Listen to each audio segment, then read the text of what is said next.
বাবা, আমায় আস্তে করে তোমার ডান্ডাটা আমার ভিতর দাও। আহ, আমি অনেক ব্যথা পাচ্ছি। তোমার ডান্ডাটা অনেক মোটা। হ্যালো বন্ধুরা, তোমরা কেমন আছো সবাই? শিলা, একটু বসো। তোমার সঙ্গে কিছু কথা বলতে চাই। আমি থমকে দাঁড়ালাম। বাবার কণ্ঠে এক ধরনের অচেনা ভাব ছিল, যা আমাকে আরও চিন্তায় ফেলে দিল। বুকের ভেতর অজানা ভয় কাজ করছিল। বুঝতে পারছিলাম না বাবা আসলে কি বলতে চেয়েছেন। আমি বাবার কথার অপেক্ষায় চুপচাপ বসে রইলাম। কয়েক সেকেন্ডের জন্য নীরবতা নেমে এলো। তারপর বাবা ধীরে ধীরে বললেন, শিলা, তুমি তো অনেক বড় হয়ে গেছো। তোমাকে 2 বছর আগেও আমি ছোটই মনে করতাম, কিন্তু হঠাৎ করে তুমি এত বড় হয়ে গেলে যে তোমাকে দেখে আর বোঝার উপায় নেই যে তুমি আগে ছোট ছিলে।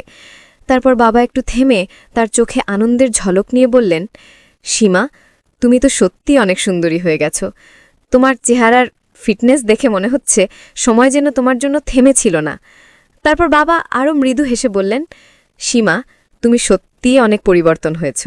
তোমার চোখের উজ্জ্বলতা, হাসির সৌন্দর্য, চুলের ঝলক আর তোমার পুরো শরীরের স্বাভাবিক উজ্জ্বলতা সবই চমৎকার দেখাচ্ছে। তুমি সত্যিই অনেক সুন্দরী। আমি বাবা কথা বলার সময় থমকে গিয়েছিলাম। ভেতরে কেমন অদ্ভুত গরম আর অস্থিরতার অনুভূতি কাজ করছিল। হঠাৎ আমি ভয় এবং কৌতূহলের মিশ্রণে বাবার দিকে তাকিয়ে বললাম, বাবা, তুমি সত্যিই কি ভাবছ? বাবা হেসে কিছুই না বলে চুপচাপ আমার দিকে তাকিয়ে রইলেন। সেই মুহূর্তে আমি অনুভব করলাম তার কিছু কথার আড়ালে এমন কিছু রয়েছে যা তিনি শুধুমাত্র আমার জন্যই খুলতে চলেছেন। আমার হৃদয় দ্রুত ধকধক করতে লাগল, যেন বুঝতে চাইছিলাম এই রহস্যের আড়ালে বাবার আসল উদ্দেশ্য কি। তারপর হঠাৎ বাবা বললেন, সীমা, আজ রাতে আমরা দুজন একসাথে বসে অনেক কথা বলবো। তুমি রাতে এসো, আমরা গল্প করব। আমি প্রথমে কিছুটা অবাক হয়েছিলাম, কিন্তু ভাবলাম হয়তো তিনি দীর্ঘদিন পরে আমার সঙ্গে সময় কাটাতে চাইছেন। আমার মনে কৌতূহল কাজ করছিল, বাবা আমাকে কি গল্প শোনাবেন, কি স্মৃতি ভাগাভাগি হবে, আমি কি শিখব। সেই রাত আমি অপেক্ষায় কাটালাম। হৃদয়টা আনন্দের উত্তেজনায় ভরে উঠল। আর বাবা আমাকে আরও বললেন, আজ রাতে যখন তুমি আসবে সেই সময় যেন কেউ আমাদের বিঘ্ন না করে, আমাদের শান্তিতে গল্প করার সুযোগ থাকবে। আমার মনে কিছুটা কৌতূহল জাগল। বাবা এতদিন বিদেশে থাকায় আমাদের একসাথে সময় কাটানো হয়নি। আমি ভাবলাম হয়তো বাবা আজকে আমাকে কিছু গল্প শোনাবেন, আমাদের কিছু স্মৃতি ভাগাভাগি হবে, আর হয়তো এমন কিছু স্মৃতি যা আগে কখনো শোনাই হয়নি। আমার হৃদয়টা অদ্ভুতভাবে ধকধক করতে লাগল। কৌতূহল আর অজানা উত্তেজনায় ভরে উঠল। সারাদিন কেটে গেল নানা কাজ আর চিন্তায়, কিন্তু রাত যখন হলো, আমি, বাবা আর আমার আন্টি রাতের খাবার খেয়ে নিজের নিজের রুমে চলে গেলাম। ওই সময় আমি ইচ্ছে করলে বাবার রুমে যেতে পারতাম, কিন্তু গেলাম না, কারণ বাবা আমাকে আগেই সতর্ক করে বলেছিলেন যে বাবার রুমে যাওয়ার সময় যেন কেউ আমাদের না দেখে। আমি জানতাম না এর পিছনে ঠিক কী ঘটনা রয়েছে, কিন্তু বাবার কথা মানা আমার জন্য জরুরি মনে হলো। তাই আমি শান্তভাবে আমার রুমে থেকে অপেক্ষা করতে লাগলাম। রাতটা যেন অদ্ভুতভাবে ধীর, শান্ত এবং রহস্যময়ভাবে এগোতে লাগল। তারপর রাতটা আস্তে আস্তে নেমে এলো। ঘরের আলো নরম হয়ে গিয়েছিল আর বাড়ির চারপাশে শান্তি নেমে এসেছে। আমি নিজের রুমে বসেছিলাম, কেমন অদ্ভুত উত্তেজনা আর কৌতূহল মিশ্রিত অনুভূতি নিয়ে ভাবছিলাম বাবার কথা আর আজকের রাতটা নিয়ে। জানালা দিয়ে চাঁদের আলো আসছিল আর বাইরে বাতাস হালকা শিহরণ ছুঁয়ে যাচ্ছিল। হৃদয়টা ধকধক করছে। আমি জানালা দিয়ে চাঁদের আলো দেখে ভেতরে এক অদ্ভুত শান্তি অনুভব করছিলাম, কিন্তু একই সাথে মনে হচ্ছিল যেন রহস্যের আবরণে কিছু লুকিয়ে আছে। আমি নিজেকে বলছিলাম, আজ রাতটা নিশ্চয়ই আলাদা হবে।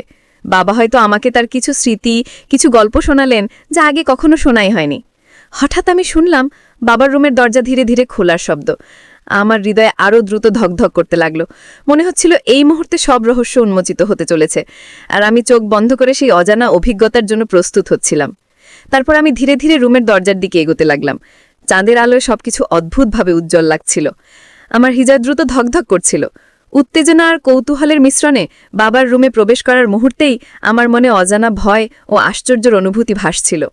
দরজার হাতল ধীরে ধীরে নাড়ালাম আর ধীরে ধীরে দরজা খুলল। ঘরের মধ্যে নরম আলো, সাদা চাদর আর বাবার শান্ত উপস্থিতি সবকিছু যেন সময়কে থামিয়ে দিয়ে মুহূর্তটাকে আরও রহস্যময় করে তুলেছে। আমি ঘরের মধ্যে ঢুকতেই বাবা হালকা হেসে বললেন, সীমা, ভিতরে আসো, বসো। তুমি 1 মিনিট এখানে বসো, আমি একটু পর আসছি। তারপর বাবা কই যেন গেলেন। তিনি কোথায় গেলেন এটা আমি জানি না, আমাকে বলেও যাননি। আর আমি একা রুমের মধ্যে বসে রইলাম। হঠাৎ ঘরের আলো নিভে গেল আমার চোখে অন্ধকার নেমে এলো আর আমার কাছে মোবাইল বা কোনো লাইটও ছিল না। আমি প্রথমে একটু ভয় পেলাম। অন্ধকারের মধ্যে সবকিছু অস্পষ্ট, ধ্বনিটা মৃদু এবং অদ্ভুত মনে হচ্ছিল। কিন্তু সাথে সাথে আমার মন একটা অদ্ভুত উত্তেজনা অনুভব করতে লাগল। মনে হচ্ছিল অন্ধকারের আড়ালে যেন কোনো রহস্য লুকিয়ে আছে, কিছু এমন যা আমি আগে কখনো অনুভব করিনি। আমি ধীরে ধীরে বসে রইলাম, হৃদয়টা দ্রুত ধকধক করছিল। চারপাশে নিস্তব্ধতা, বাতাসের হালকা শব্দ সব মিলিয়ে এক রহস্যময় পরিবেশ তৈরি করেছিল। আমি বুঝতে পারছিলাম এই রাতটা সাধারণ রাত নয়, এখানে কিছু এমন ঘটতে চলেছে যা আমাকে অন্যরকম অভিজ্ঞতা দেবে, একটি অজানা, গভীর এবং অবিস্মরণীয় মুহূর্ত। আমি অন্ধকারে বসেছিলাম, চারপাশ নিস্তব্ধ। কিছুক্ষণ পর হঠাৎ শুনতে পেলাম দরজার নরম চাবির শব্দ। আমার হৃদয় দ্রুত ধকধক করতে লাগল। মনে হচ্ছিল বাবা ফিরে এসেছেন। একটি ধীরে ধীরে কদমের শব্দ রুমে ভেসে এলো। আমি অন্ধকারে তার সিলুয়েট দেখার চেষ্টা করলাম, কিন্তু কিছুই দেখা যাচ্ছিল না। শুধু মনে হচ্ছিল তার উপস্থিতি আমার কাছাকাছি, আর সেই উপস্থিতি এক অদ্ভুত শান্তি এবং কৌতূহল দিচ্ছিল। বাবার ধীর কণ্ঠে বললেন, সীমা, ভয় পেও না, সব ঠিক আছে, তুমি শুধু আমার সঙ্গে বসে থাকো। আমি হালকা শ্বাস নিলাম। অন্ধকারে তার কণ্ঠস্বর যেন আরও কাছের হয়ে আসছিল। মনে হচ্ছিল তিনি শুধু আমার জন্যই এখানে আছেন, আর এই মুহূর্তটা আমাদের মধ্যে একটি বিশেষ স্মৃতি হয়ে দাঁড়াবে।